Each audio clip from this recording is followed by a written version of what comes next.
Good evening, everyone. I'm Beverly Wendland, Provost and Executive Vice Chancellor for Academic Affairs at Washington University in St. Louis, otherwise known as WashU. It is my pleasure to be with you this evening for the annual Masters and Johnson Lecture. I'm glad that we can come together this evening for an event that is focused on hope, a commitment to equity, and to continued progress. This lecture honors WashU scholars William Masters and Virginia Johnson, who were pioneers of progress. They started their groundbreaking work on human sexuality at Washington University in the 1950s. They were featured on the cover of Time magazine in 1970 for their work, which transformed the field of human sexuality and founded the practice of contemporary sex therapy. That was almost 55 years ago, and sometimes it's hard to believe that what seems so commonly accepted now was once paradigm shifting. It's a good reminder that through commitment, exceptional research, and inclusion of diverse perspectives, the paradigm can and will continue to shift. The change makers in this room will make sure of that. WashU continues to be a place where pioneering research and ideas can be nurtured, disseminated, and elevated. Through our work implementing our strategic plan here and next, we are continually focusing on finding ways to not only increase our capacity for original research, but also to enhance our ability to translate that research into real transformative solutions and impact, locally, nationally, and globally.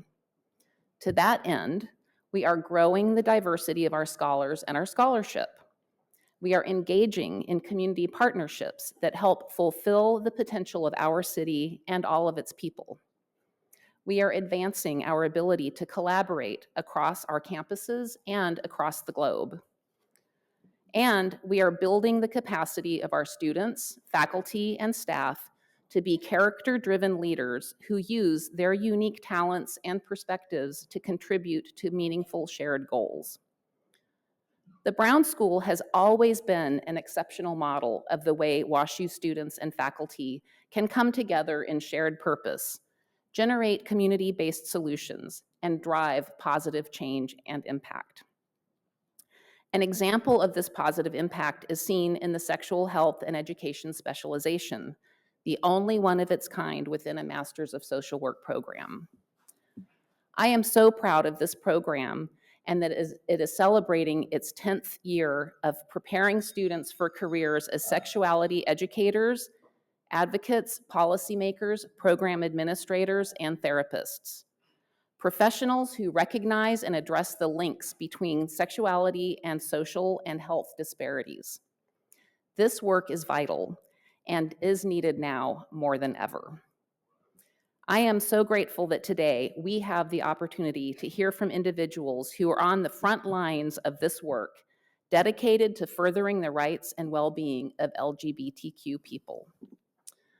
I want to thank Professor Paz Gallupo, who was recently elected Montana State, no, she was not. I missed you got a new job, Paz. I want to thank Paz Gallupo, who is here today. I also want to thank recently elected Montana State Representative Zooey Zephyr. Woo!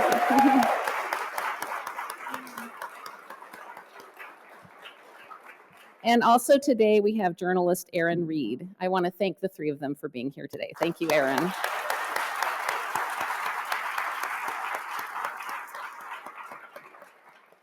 These amazing leaders are here to share their experiences, their fierce commitment to advocacy, and their hope with us.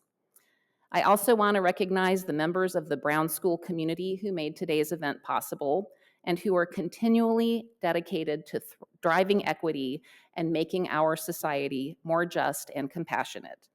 You continue to inspire me. Thank you.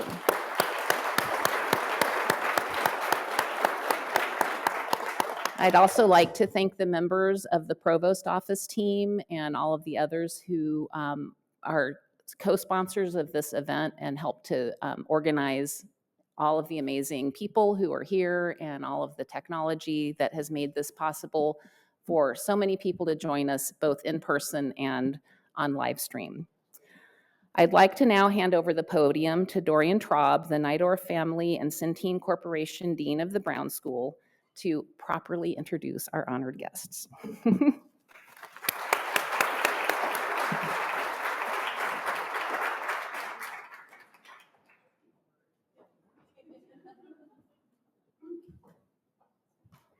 Good evening. Oh, wow, what a beautiful crowd. I'm going to admit that this is the first time I've had an overflow crowd in the Fox Forum since I've joined the Brown School, and that is pretty darn exciting. Thank you all for being here as Dean of the Brown School. I am so delighted to welcome you all to our school for this special evening. As the provost mentioned, it is an exciting year of celebrations. Not only are we celebrating the 10th anniversary of the Sexual Health and Education Specialization, but we are also marking our centennial celebration, 100 years of the Brown School. Thank you.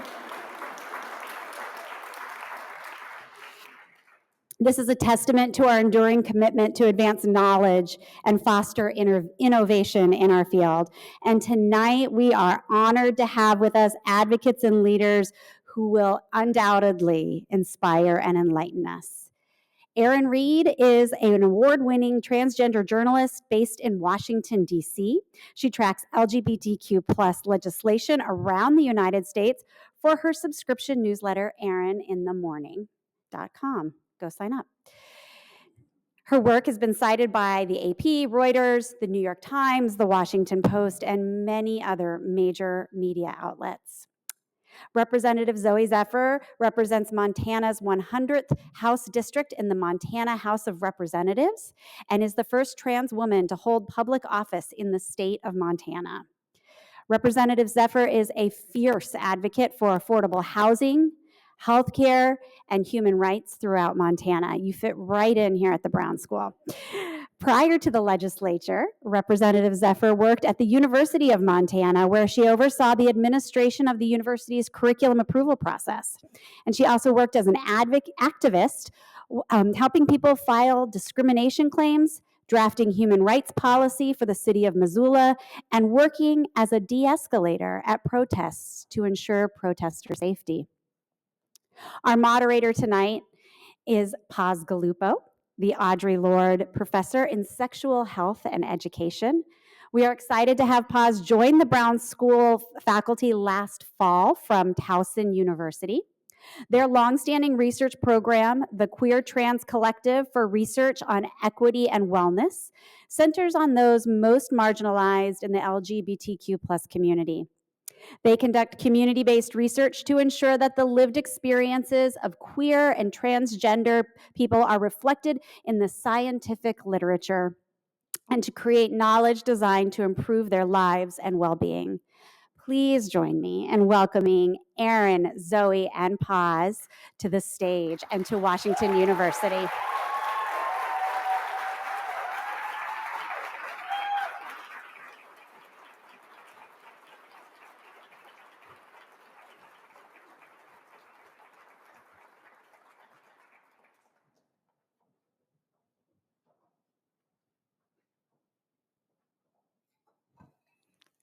Let's see. Oh, it works.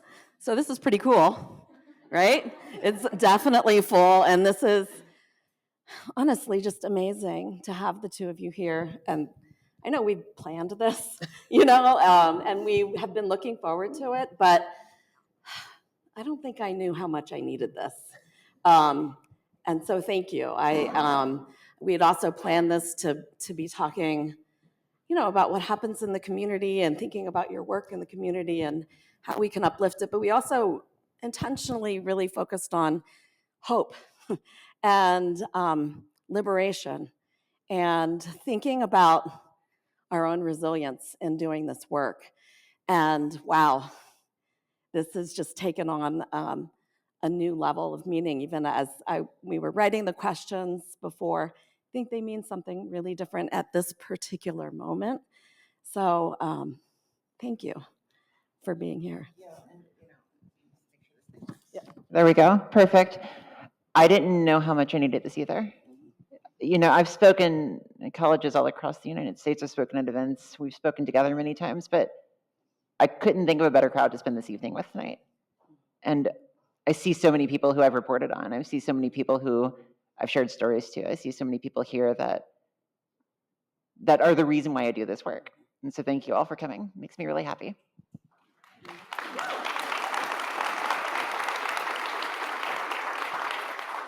So the questions I kind of curated for this came a lot from this group. So as they were registered for the event, they kind of asked their questions. And I think a good question to kind of begin with is, and something I think everybody's been curious about, we've been so inspired by you individually. We've been inspired by some of your work and some of your appearances kind of together.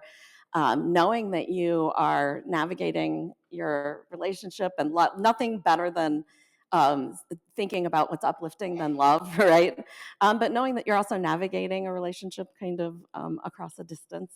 And so we would just love to hear from you just as a beginning, kind of your origin story and how you met. If you would feel comfortable sharing that with us. Yeah, 2010 miles, but who's counting? Yeah, so Erin and I met, surprise, surprise, we met doing the work. You know, both of us were, you were doing a lot of reporting, you were trying to help people and record all of the attacks that were happening. I was working as an activist within my state. And then it was spring of 2022 when the Attorney General and Governor of Texas went after trans youth and began talking about sending family protective services after families where parents were affirming transgender youth, trying to code it as child abuse. And Erin and I worked with people on the ground in Texas and families in particular who were looking to flee the state. And we were working to try to help raise funds. We were working to try to get them landings in states where they would be safer. And through that work, we began talking more regularly and began working on other projects together. And then those conversations started to be half of the phone call and then 10% of the phone call. And then we were sitting on one phone call and it was a video call and it went very quick. And then she wrapped up the question about whatever we were talking about. And there was a little pause and she goes, "So how was your weekend?" And I was like, oh no, like my heart just boom, boom. And I was like, oh, that's what this is. And yeah, that led to a relationship, which led to a proposal last summer and will lead to a wedding not too long.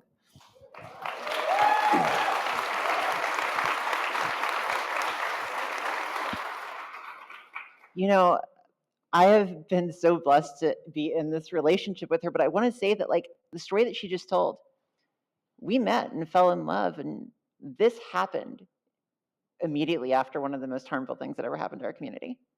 We saw the mass sweeping of Texas of trans kids.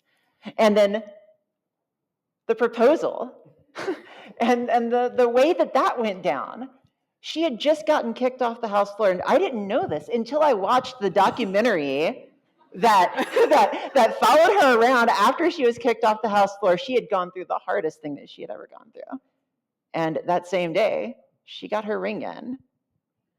It's those moments of hope that make the happy moments possible. Yeah, it was a beautiful moment of like, I went to go sit on the desk, the bench outside of the hallway where they had sort of kicked me out to.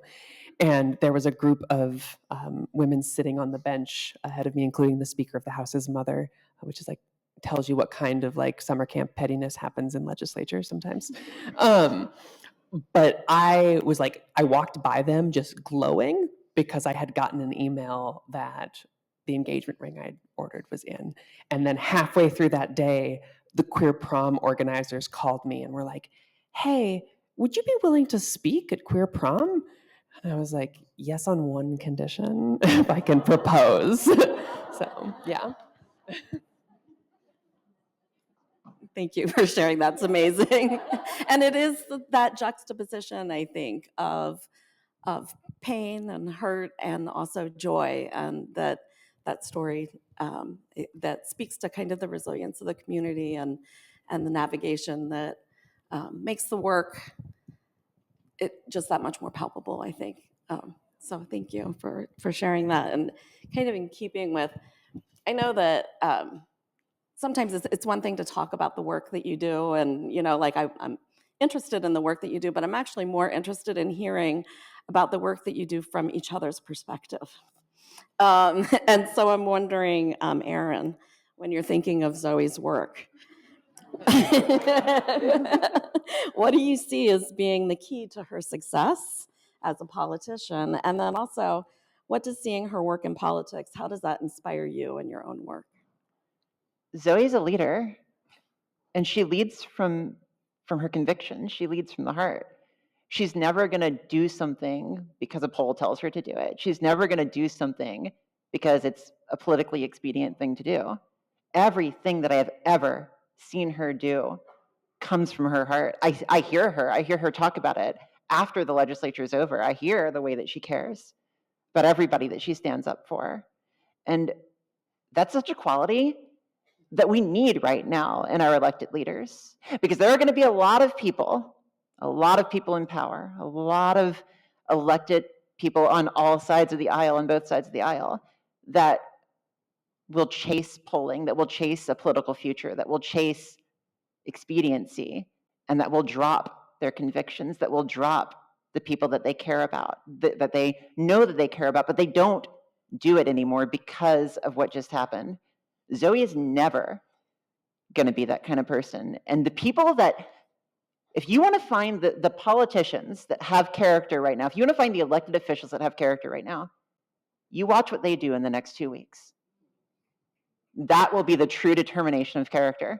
I saw, and I'm going to talk about this later, but back in the early 2000s during the gay marriage fight, there were a lot of Democrats that came out against gay marriage at the time. There were very few that came out for it. It wasn't politically expedient anywhere to do. Those are the people that I look up to, and I look up to you because of that.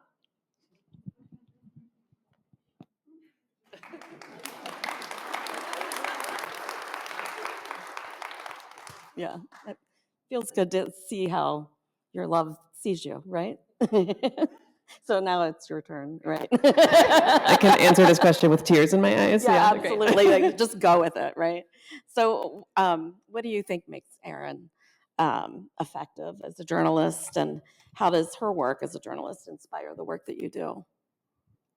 Oh man, I have never met someone who has more of a attention to detail paired with a drive and the ability to hold on to everything that is happening. And I often talk about in politics, a lot of the work that you try to do, bills come and they come in isolation, and you debate them often in isolation, but policy is connected.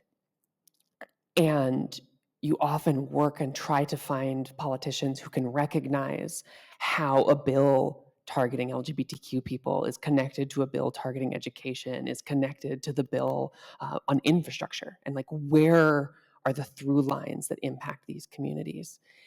And I have the joy of watching someone who has a boundless ability to recognize those connections, track them, and report on them nonstop. And it would be one thing if it would be impressive enough if it were, wow, she can hold those connections and report on them and drop that kind of well-researched story every single day the New York Times wishes they could do. But I also get to see as a journalist who is part of the trans community, I get to watch the way the work she does changes lives, the way it builds connections between communities and across state lines, and the way she holds space for those people. You know, your ability to take something like Tuesday night, and you know, I was out with Dems in the state, and then I said, you know, how are you doing? What are you reporting on? And she was like, the community's in crisis right now. I thought I was going to be reporting on each individual race, and I am in my chat caring and taking care of my community. And your ability to move between those needs of the community, bearing witness to everything happening, and also being an arm outstretched to people who need that in a moment or to flee a state. It makes me eternally impressed to see the work you do, and it makes me feel safe, because that is the same love you show me.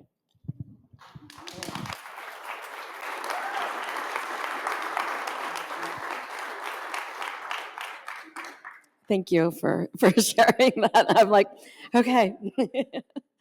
And I feel that too. I mean, I think that just, I see that detail, but I also see what you do create for the community, what you both do. I mean, I was on your thread today, like just seeing you opened it up and just seeing how people were responding, and that became a space for community. And just thank you both for that, because I think you do widen that support and care.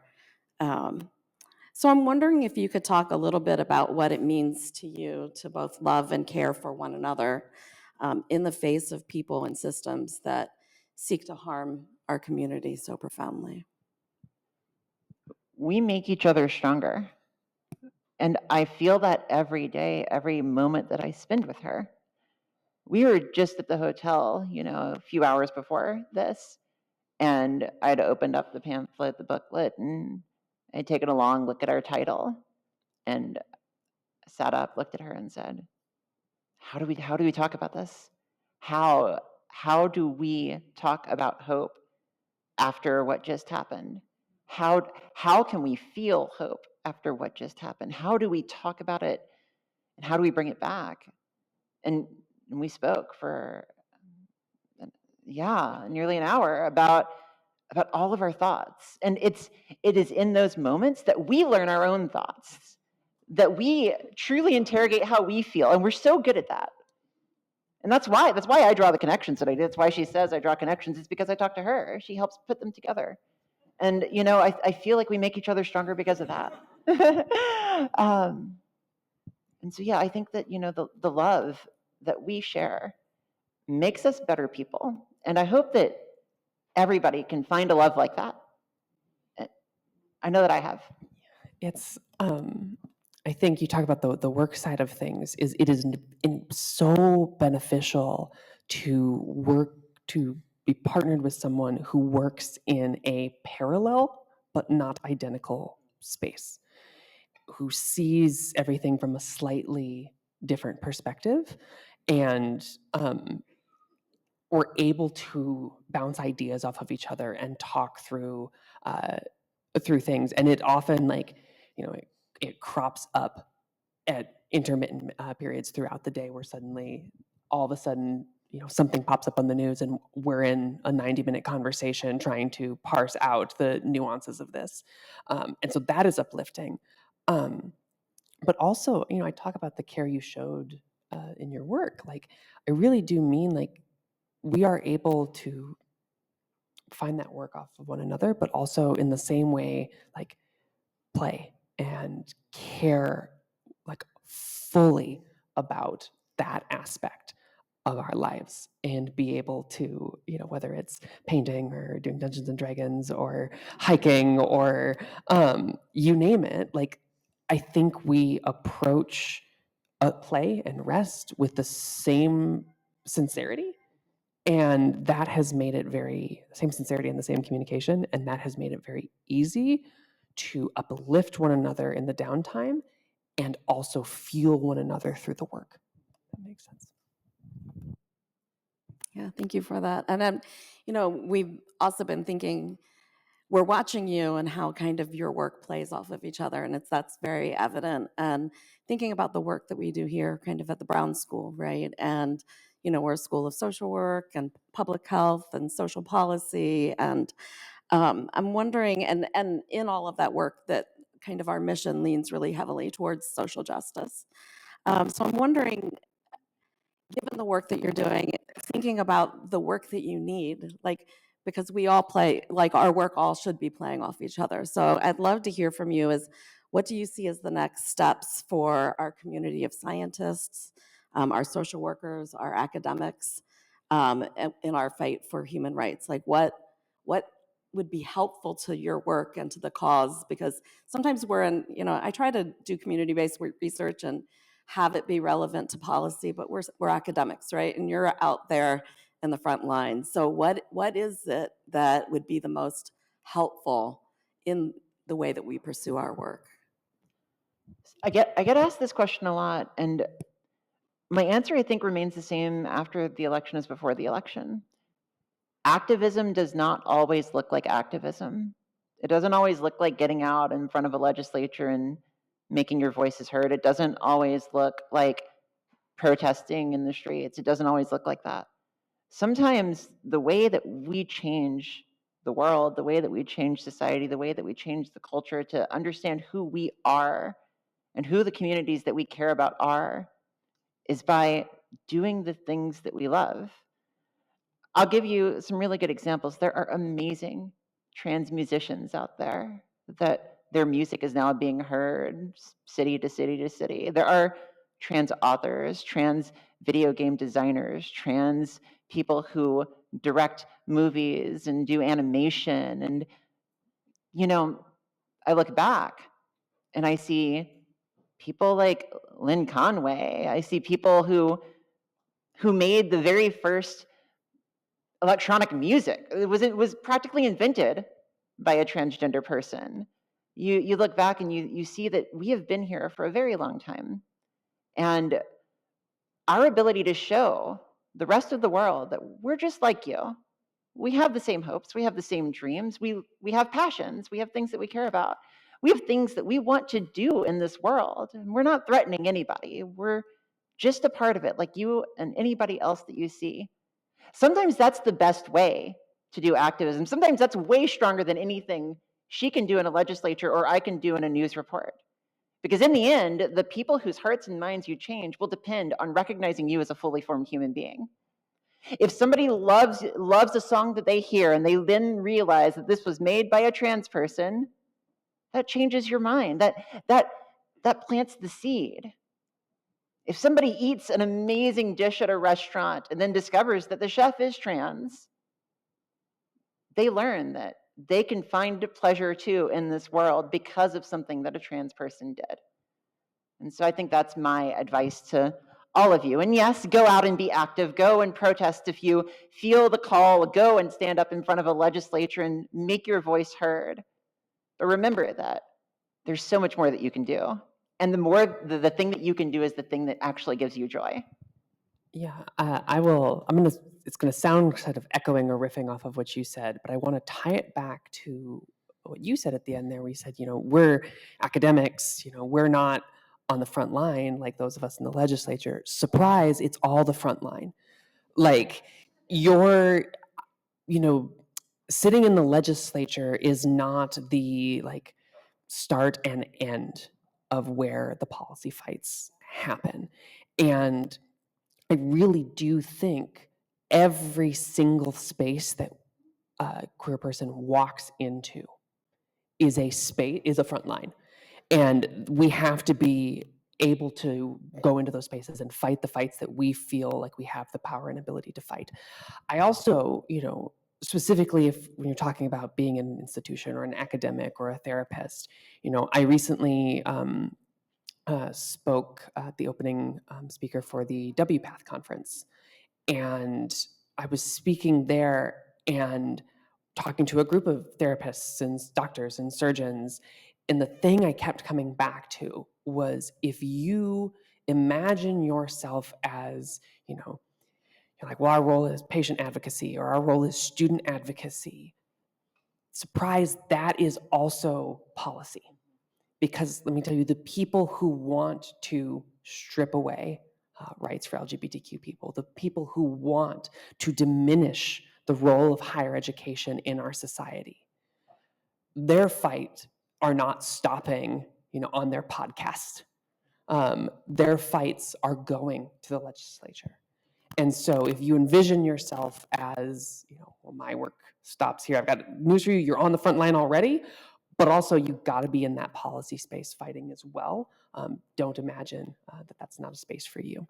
And then the third thing that I'll try to close on there is to recognize that the space that you're operating in, whether it is an academic, I spoke to a law student, so if you're in law or if you're in academia or medicine, to try to find connections within other fields. Because your ability, and I talked about this, about recognizing patterns across legislation, but your ability to recognize the threats that various industries are under, the threats that various communities are under, is integral to building the coalition that keeps us safe. I think, I talk about infrastructure, I talk about the stuff, the work that I work on, unions are a big part of my fight in Montana. And when everything happened in Montana, it was my union president who showed up immediately. And she had my back publicly speaking, but also she was coming over to make sure I had a coffee pot, set up, that it was working, and being like, I'm going to help take care of you, because she recognized that that's how we care for one another across community. And so that would be my encouragement to everyone, to find those connections, foster them, because that's what keeps us resilient.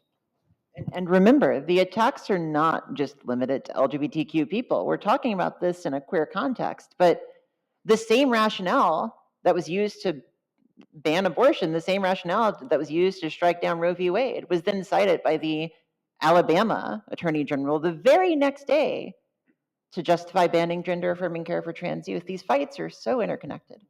And whenever you stand up for somebody else, it comes back around. It always does. I'm going to jump in on that and talk about that connection very quickly.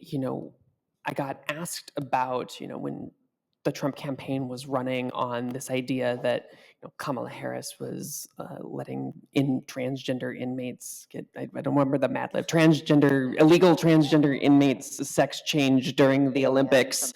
So whatever that Mad Lib was, I was talking to people about, well, why are they doing this? There's only 2 cases of, a transgender inmate receiving surgical care. And I said, we look back, we draw those connections, we look back across the fights. This is the same party that was trying to make sure that you couldn't get healthcare if you had a pre-existing condition. This is the same party that ranted and raved against Obamacare, and then the ACA, once people started liking it, tried to overturn it. Those are the fights. And as we saw with the fight for trans rights, when it failed in North Carolina in 2016, they came back and they said, where can we get a foot in the door? And they targeted trans athletes. So when they are coming and talking about, we should be able to remove this type of healthcare for this community, what we recognize is that they're trying to prime you to accept that it is okay for the government to withhold access to healthcare for a particular population, whether that is trans people, whether that is inmates. And they're trying to get you to accept that because they want to ultimately get back to the point where they can say, well, we can withhold healthcare for a variety of reasons, including a pre-existing condition. And so we recognize these fights, and I think when we talk about if you're a healthcare advocate or a disability rights advocate, we are fighting the exact same fight together. And so that is part of the work here. Oh, okay. I could keep talking about that forever. I was about to jump back in. Let's go to the next one now. Okay. There's so much in there, and I want to I'm going to go back for a second and just thank you for that reframe about us all being on the front lines. Because I think that, especially kind of sitting here and fangirling a little bit and thinking okay, yeah, but realizing that if as long as we're just looking to the two of you, right, then we're not all doing our part and seeing our part or centering and thinking about how can we leverage our own privilege or our own positionality or whatever our love and joy is and our passion in our ability to kind of affect change. And so that was when you kind of said that really resonated. And I think that's something that some of the questions too from people were like, what can allies do? But I think that in some ways that question, that reframe is, you are positioned in a place to kind of do something, and we can get back to that question, but I think it kind of hit at the core of where a lot of the questions were coming from. So thank you for that. And then where the conversation went after that was so amazing, because the next question that was kind of crafted from what people were wanting was thinking about how do we balance the focus on trans issues with larger intersectional struggles. And you really hit on that. I mean, you gave some great examples of policy where, this in Missouri, our Senate Bill 49, right, which was the ban for trans kids and gender affirming care, also included provisions for incarcerated individuals and also people on Medicaid and so it was crafted in this really intersectional way. And so we see that in policy. We see it in the ways that we react and think about what communities do we care about. And so you kind of took your answers there, and I'm just wondering if there's anything else that you want to add to it. I'm not sure. Well, if that's I'm not where going to you were fill it gonna out. jump. You see, I was going to jump in, and then I thought I was Yes. stepping on but Yeah. we apparently answered 3 questions Yes, already. you absolutely did, but keep going. Yeah. So, so one thing I wanted to add to what Zooey had said is that people are going to try to convince you in the coming weeks, month, year, to take a little bit of discrimination, and that's all that we need, just a little bit. You'll be okay. Everything stops if you just accept a little bit. Let me tell you something. I've been reporting on trans legislation for 5 years now. I saw the very first states pass the sports bans, justifying it as this is the place where we can accept a little bit of discrimination because we just have to. We got to put an asterisk here by your gender identity. And I saw then the next year, 12 more states passed them. And then I saw the next year, 1 state passed a gender affirming care ban. And then it started spreading to all of the states that spread the sports bans. And then the next year, we started to see the adult bans and the bathroom bans. We started to see everything explode. It doesn't only apply this way to trans people and to queer people. It works with incarcerated people. Maybe we can take away the health care of a trans person in a jail. Maybe we can also take away the mental health care of people in prisons. I see that as something that could be potentially argued. I know mental health care for incarcerated people is even worse than mental health care right now in the general public as far as support goes. Maybe we can start taking away necessary health care. We can start taking away health care for preventative health care for, heart disease and whatnot. Maybe we don't need to take care of prisoners at all. The rhetoric is there, certainly. The rhetoric is there right now. Same with immigrants. Maybe there are certain few areas where we can build a little bit of a border wall. We put a wall here and there, and maybe we can start to kick out a few people at a time and more. And it becomes what we see today, where Trump announced that on day 1 he's going to launch a deportation of millions of immigrants and potentially even start a denaturalization process. Like, discrimination is something that it's a cancer, and you have to treat it early, because if you don't, it grows. And I saw it grow. I saw it grow in many states. I saw it grow here. I saw it grow in many different places. And so remember, in the coming weeks, in the coming months, again, they're going to try to convince you to accept a little bit and say that that's it, but it's never going to be enough. And I think, you talked about the immigration, and I always go back to, someone was asking me about like, oh, well, this policy is just about sports, or this is just about one book that we're upset about. I said, well, the person who goes into Target and tears down the Pride display isn't thinking to themselves, if only, there was, one, Olympian who didn't show up. If only, there was this policy here, then I would, not go into a blind rage every time I see a rainbow. The hate that drives this is not policy-driven hate. It is an all-consuming hate, and we have watched that. We have watched people be consumed by it. Large figures, someone who, made a beautiful investment of buying Twitter in a fit of anti-LGBTQ rage. But also when it comes to immigration, talk about the attacks on immigrants. I watched the Republican National Convention. They weren't holding up signs that said a little bit of deportation for a select few sometime. They were saying mass deportation now. The hate that drives that is all-consuming. I also think, again, when we look at the larger picture here and we think about what we fight for, I draw a huge comparison to what you talk about what the platform that Harris was running on, when you talk about trying to expand healthcare for, in-home care for seniors or stuff like that.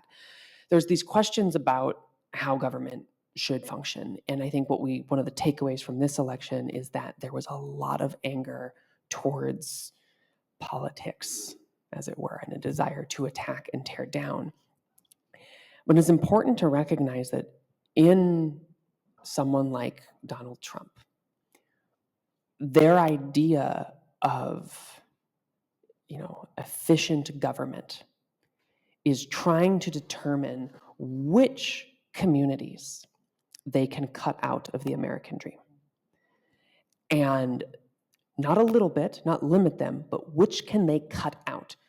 And they're already watching them try to sell it as, well, if we cut out immigrants entirely, that will solve your housing crisis, as if the problem isn't rooted in greedy landlords and corporations. But, I'll save that hobby horse for another conversation.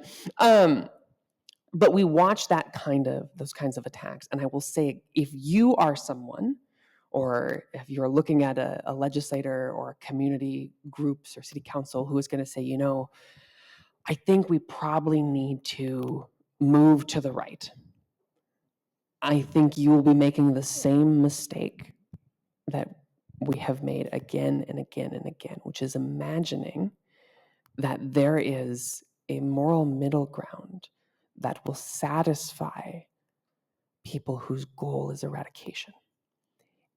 And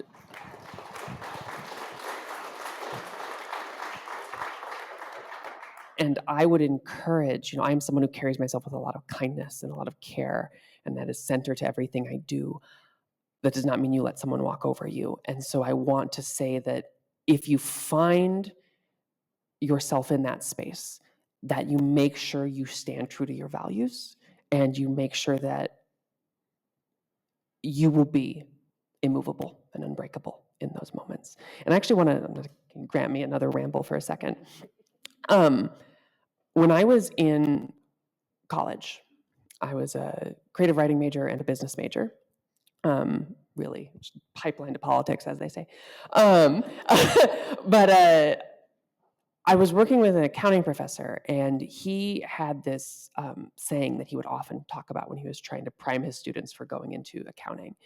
And he would say, there's going to come a time when you're doing the books or you're working on something, he said, where someone is going to ask you to do the wrong thing for the right reason. And the way he would frame it is, of course, you're going to want to move this pot of money over into this thing here, because that, I know it's not supposed to go there, but that'll save us money on taxes. Then we can pull it out, and that money we'll put to good use. We'll be able to use that, if we cook the books just a little bit. And the warning he would give is, when someone asks you to do the wrong thing for the right reason, and you feel maybe pulled to do that because you believe in that reason, it becomes easier and easier to just do the wrong thing and forget the right thing. And that is true in our politics as well. If you find yourself in a space where you are like, I should stand up and speak up here. But actually, I think that would kill the vibe, or that would make this, conversation uncomfortable or whatnot. It becomes easier to just stay silent if you don't push back against a harmful policy, if you accept the shifting status quo, the shifting paradigm without resistance, without being immovable in your values. It becomes easy to let the slide continue and look away. Thank you. That's interesting in terms of thinking about how you're navigating that, like as a politician, and thinking, and it part of what you were saying before too was drawing this line of hate is kind of broad and policy is narrow and specific and targeted, and thinking about how do we navigate that as a community in terms of how do we respond. So in particular, somebody had a question about what advice might you have for parents or caregivers of trans teenagers at the time of this heightened, political attention and uncertainty, and specifically those who are living in states like Missouri, and just how do we navigate that when we don't want to be moved by that hatred or respond kind of in that same way, but also needing to protect our families, needing to dodge that very specific and targeted policy that kind of limits the way in which we can navigate. Yeah, so in the aftermath of the election, I can say that I've received hundreds of questions that are this question. This is the question that I'm getting from the parents of trans kids who have asked me, where do I go? What do I do? What state do I move to? What country do I move to? I know some that have left. And the answer to that question is different for each person. I think that the first thing that I would say is to know your kid, know your teen, know what they want to do.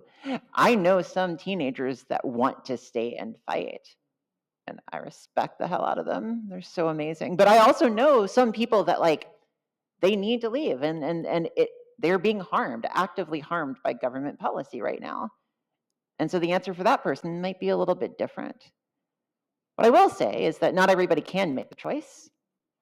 Many people are left to stay because they don't have the money to move. They can't leave their job. They have a custody agreement. There's a million reasons why. And then many don't want to leave.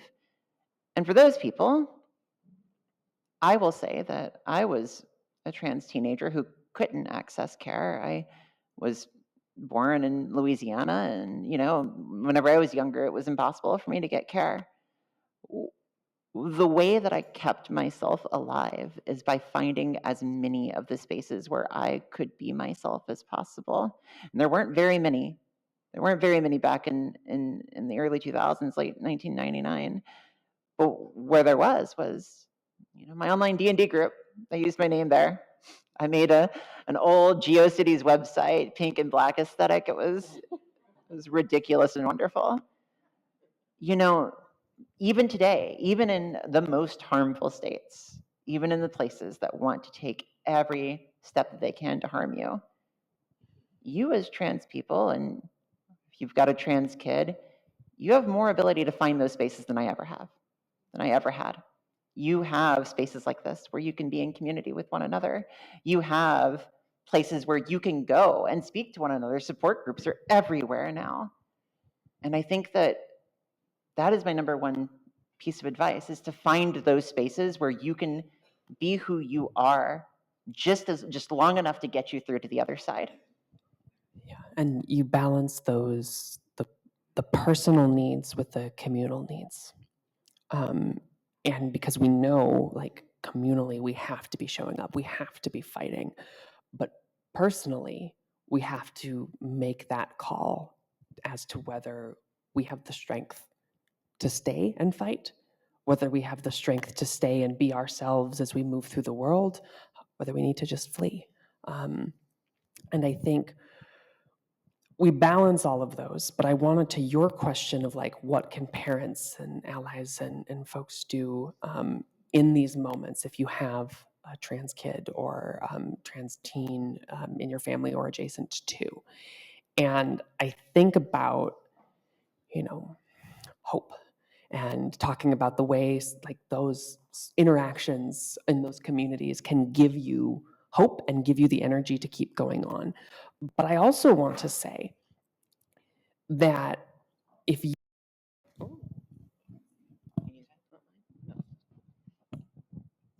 hello, yes. If you are a parent and you are feeling anger or rage right now at what the world is doing, that you should be ready to fight for the people you love. I talk about hope, but I think about the legislature that I was in, and when our governor got up and said two things about the trans youth in Montana. He said, first, he said, trans people deserve your love, compassion, and respect. And secondly, gender affirming care is, quote, Orwellian newspeak. And I got up and I said, trans youth don't need your love, compassion, and respect. We need the health care that keeps us alive. That's what trans people need.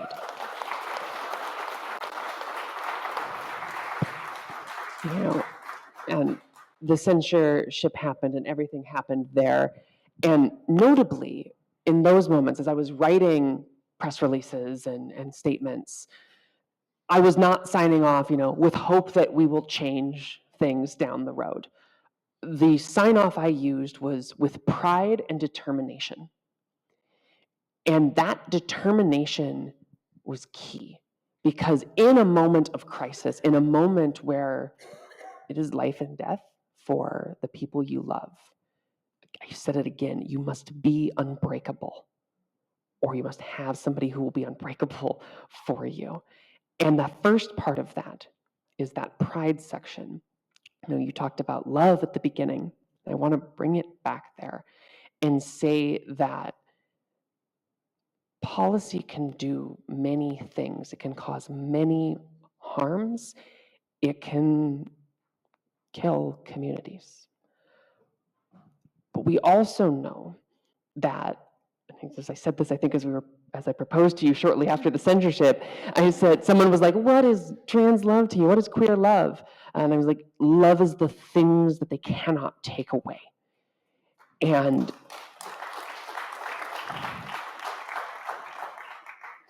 if you are someone who has trans youth, trans people in your life who are scared, make sure that love is the thing that this government cannot take away.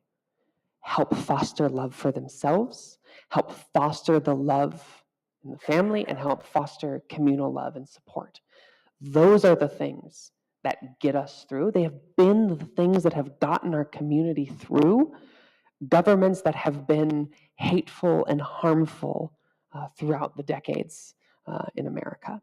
And it will be what gets us through this moment as well. Yeah, I loved reading the article. I think that you wrote that specifically that joy and love are the things that they can't take away. And I'm just wondering if the two of you could speak a little bit to how do you nurture those moments of love and joy, and how do you build a life kind of in the midst of all this, or maybe not even in the midst? How do we hold on to that? How do we nurture the love and joy and hope? Yeah, sure, I'll go. It's easy for me because I've got her with me. I mean, if you get to live with her and listen to her speak every single day, it's a wonderful experience. It's easy to have hope. It's easy to. My apartment's not that big. You can't all live with me. I think that you find people that inspire you. You find people that give you the energy to go on. You develop that love for yourself. You develop that radical love for yourself so that you realize you are worth saving, you are worth protecting, and you look to others who are worth it too. I found somebody that's worth it for me, obviously. I found her, but I also found all of you. I found all of the people that read my articles. I found all of the people that watch my videos. On election night, I remember how all of these people were there. We were all there to watch the election results. And as the numbers came in, it became very clear what was happening. And I became far less concerned about the numbers, about, oh, this race here and this race here. I became far more concerned about the people that were in my chat, that were spiraling, that were having a very, very difficult time. And I was too. But I can tell you something. We all were there for each other. There were people who saved each other's lives that night. And there will continue to be people that save each other's lives because of the work that we all do in community. That wasn't just me. I fostered it. I created something. I wrote something. But that was the community. That was everybody standing up for one another. This is not the first time that we've faced a setback as an LGBTQ community, as a queer community. There is a long history of abuse and terror and danger. Go back to the 1980s. They said that the origination of the gay-straight alliances were recruiting kids. They didn't say grooming back then. They said recruiting. The 1970s, they said that gay teachers were too dangerous to be around kids. In the 1950s, they went to fire every government official who was gay. In the 1930s, we had the very first trans clinic in Germany, the Institute of Sexology, which was the first place that was burned during the rise of fascism in Germany. And you know how the stories of the people that came out of those moments are the ones that live with us today. And the stories of us today that come out of these moments here are the ones that'll live with the people in the future. I think about Dora Richter, and it's an amazing story. That was a very good reaction. Dora Richter was a transgender woman who was in the Institute of Sexology in Germany, right as they sort of rose to fascism there. And whenever they raided the library, they pulled out all the books, and Dora Richter was one of the trans women that, one of the original trans women that got gender affirming care. And they raided the library, and it was thought that she was killed in the raid. And just a few months ago, there was a transgender researcher in Germany that found a baptism record that was changed in a Catholic church, chased it down, found out that she actually fled. She fled to Prague and then Belgium, where she lived until like the age of 70. People still remember her today. They interviewed an elderly couple that remember her today, and they said that she was always the nicest woman. She walked around with a pigeon in her purse. That's so queer. I love that. Right? Very queer coded. Yeah. But she lived. And she lived because she had other people that helped her, that saved her, that helped her get out. It wasn't only even just the community of like queer people, it was the allies. It was a Catholic priest that changed her birth certificate record. Like, so whenever I talk about community, whenever I talk about fostering love, whenever I talk about fostering hope, it's the people in this room. It's the people in my chat room. It's the people that got Dora Richter out. It's the people that stood up for the gay teachers in the 1970s. We're all in the same struggle. Yeah, and I think that's, God, I love you. I think that's, because I was going to talk about, and I still want to talk about, the way we pull in the horizon. But I do think, after I talk about that, I think that work that you're talking about is reaching beyond the horizon with intentionality, finding the stories of folks who have made it through times like ours, or that are in resonance with ours. But I also, to your question of love in this space, I remember telling someone about you and the falling in love with you, and just they said, like, you see colors a little bit brighter. And I said, yeah, but also I think I see a little bit less because like the edges of my vision kind of fade away a little bit. Like I'm enraptured. And I think we need to grant ourselves that joy, permission to feel love, permission to feel joy in a moment, joy in a small victory. I'm going to tie this back to legislation, but I often, surprise, surprise. So when I talk about disconnecting from legislation, I often talk about how I've gotten really into art, and I do a lot of painting. And I always say like there's a joy in painting because it's disconnected from politics, but also like you spend 3 hours, painting on an acrylic canvas, you hold up your canvas and the governor doesn't show up to veto your painting. And on the other side, like you don't hang it up and show it to, a friend and they go, did you know that at Michael's right now there are 10,000 unpainted canvases? And you should really, like, why are you hanging this one up and smiling at it when there's so many more canvases you need to paint? You just get a painting that you love. And I think in politics, it can feel, whether you are on the inside crafting legislation or on the outside, every victory feels like it comes with an asterisk, and every defeat feels like a nail in the coffin. And so being able to allow yourself the space to say, this moment of joy, this promotion at work, this new job, this new friend that I've made, this new person that I have fallen in love with. You don't have to put an asterisk on that and say, oh, we're staying in and caring for one another, but I really should be at the rally, or I really should be doing X, Y, Z.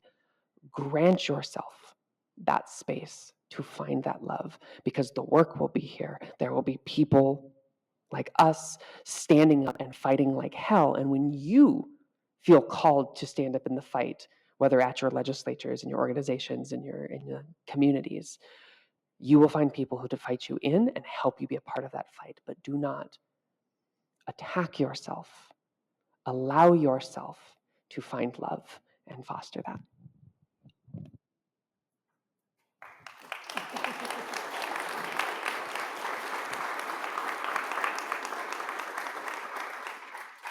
Thank you for that. Yeah, and thinking about love, and in your conversation, you kind of took it to thinking about how do we weave this out and how do we extend ourselves in terms of community, and then also that kind of contradiction of like, yeah, and you pull yourself away from that periphery and you allow yourself kind of the focus, and I think that's the interesting dance I think that we all do. I'm wondering if you could think together and kind of talk together with us about what you think trans liberation looks like. So that's kind of thinking beyond the horizon, right? Like, just what does trans liberation look like, and how does that vision translate into a larger sense of liberation and justice for all people? What does trans liberation look like, and how does that translate to liberation and justice for all? Easy question. Yeah, Glad you saved it for the end. We have just a couple. Just a couple minutes. Just a couple minutes. Great, Let's see, perfect. right? I think for me, when you talk about liberation, when you talk about something lofty like that, you're talking about an ideal of society. And for me, particularly, I want our community to be able to be the kind of people that we want to be. There are folks like me who, I am trans, but I am not like, kicking down the door of like binary presentation by any means. And there are people who are, battering ramming that door down, and hell yeah. There are people who want to get into politics and do that work. And there are people who are like, listen, I am going to get a little commune with a farm and be in my little polycule and do, not think about if I see the internet again, like I'm never going to like. To me, liberation is the idea that we as a populace are free enough to live lives of joy unimpeded, and that we build a communal fabric that uplifts one another. And I think about that when you talk about how does the work for trans liberation tie into the work for liberty and justice for all. I think about the way in which a fight for a better healthcare system in this country, we're the tip of the spear right now in a lot of ways, but that fight is one that is more broad. That is a liberation and justice for all. I think about, I often told folks in Montana when they were like, wow, this housing crisis came out of nowhere. I was like, well, you're your service industry workers have been living 6 to a house for a decade. Those are your canaries in the coal mine, letting you know that something is horribly wrong. Well, it turns out that if we know the housing prices correlates with homelessness, and if you are trying to fix a homelessness problem in your community, that is also work for queer liberation. Because we know the way queer youth are impacted more highly by homelessness. And so for me, those are, I think, individually allowing queer people and trans people to be the kind of trans person that we want to be, to not have to be I will tell you, you can be the kindest, sweetest, gentlest person in a legislature and they will still find a reason to kick you out. But you can, there is no level of like perfect that you can be that somehow would make all of our community accepted. So liberation becomes allowing people to be the kind of queer person that they want to be and building a community that will allow that for all people. Yeah, liberation is a process. It's not a thing that you can just get to and suddenly say, we're liberated, we're here. That's not quite how it works. And I think for queer and trans people, we very much understand that. We've seen growth among some people and we've seen no growth among others. I think that, whenever we can see people come out and be accepted by their parents, whenever we can see trans people come out and they can go and play soccer with their friends at school, whenever we see trans people able to get the healthcare that they need, that is growth. It's movement towards liberation. But even in safe states, there are large amounts of incarcerated trans people, black trans people. We see, for instance, higher rates of violence among black trans people in Minnesota, which is a safe state. It's a state that has some of the best laws protecting transgender people. And these fights, like you said, are not isolated. They're not islands, because whenever you're fighting for a transgender person in jail, you're also fighting for healthcare for incarcerated people, period. Whenever you're fighting for bodily autonomy, for abortion rights, you're fighting for transgender rights as well. And I think that whenever we realize those connections, we're engaging in a collective liberation, in a liberation that doesn't just limit itself to somebody like me or somebody who's looking to have reproductive freedom or somebody who, falls in bad times and ends up in a jail.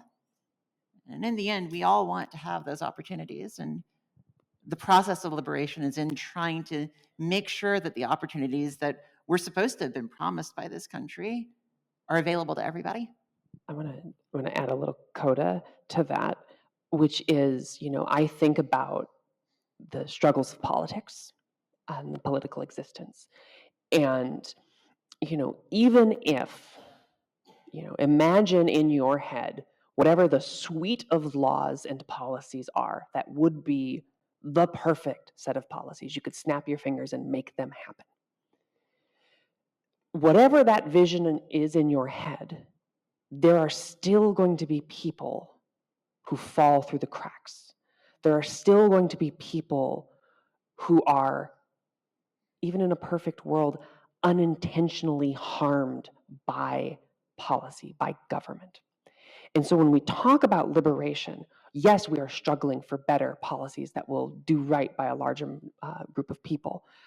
But also, I think about the work of liberation as fostering the kind of community that when someone inevitably is failed by some bureaucratic or government process, that there will be someone reaching out to uplift them. And we see that in starts now. I remember like the amount of people who, have voted my rights away, who, they'll vote my rights away this Tuesday, and Friday evening we'll go to the soup kitchen. Or volunteer at their school and do work there. And they see in segments how you care and uplift for people. But the work of liberation becomes making sure that that love, that care is extended to all communities within our country and world. You did that right on time. I'm a professional. I yeah. know. I was like, yeah, that was well practiced. Thank you so much. Thank you for sharing your wisdom, but also for kind of letting us in. It felt like the moments when I felt like, yeah, you were talking to us and you were talking to me, but when you were talking to each other, that it just felt really special to kind of be part of that. To I don't know. I feel like this hour went so quickly, and I haven't felt this good all week. So thank you for that. Thank you for your work and yeah, just your honesty, your love, the community that you create, that you create in your work and that you created here. I think we all felt it. So thank you. Thank you for your love, because we feel it too. I know that I'm going to go home. I know that I'm going to go home feeling full, feeling refreshed, like my cup is full because of all of you. Thank you.